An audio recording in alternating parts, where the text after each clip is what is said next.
కాకినాడ జిల్లా ధర్మవరంలో కల్తీ వంట నూనె తయారీ గుట్టురట్టయింది. కల్తీ స్థావరంపై పక్కా సమాచారంతో ప్రతిపాడు పోలీసులు దాడి చేశారు. తాటిపర్తి గ్రామానికి చెందిన నాగూర్ నానిబాబు కలిసి కల్తీ వంట నూనెలు తయారు చేస్తున్నారని డీఎస్పీ శ్రీహరిరాజు తెలిపారు. 840 కేజీల కల్తీ వంట నూనె, 60 కేజీల క్రూడ్ ఆయిల్, 26 ఖాళీ డబ్బాలు స్వాధీనం చేసుకున్నారు. జంతు కళేబరాలు, క్రూడ్ ఆయిల్తో కలిపి కల్తీ వంట నూనె తయారు చేస్తున్నట్టు గుర్తించామన్నారు.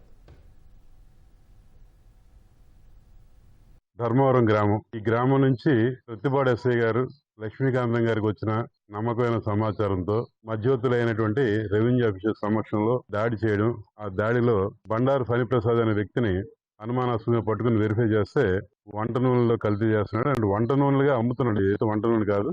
ఈయన ఏంటంటే ఈ పిఠాపురం లేకపోతే కొన్ని గ్రామీణ ప్రాంతాల నుంచి జంతువుల క్రొవ్వు వాటిని కలెక్ట్ చేసి ఎన్నిటిని కూడా హై టెంపరేచర్ లో పెద్ద గంగాలలో మరిగించి ఆ వచ్చిన తర్వాత ఏదైతే ద్రవ పదార్థం వస్తుందో దాన్ని ఒక ఆయిల్ కింద చూపిస్తూ వేరే ఇతర ప్రాంతాలు కూడా పంపిస్తున్నట్టుగా మనకు అక్కడ ఉన్న మెటీరియల్ బట్టి తెలిసింది.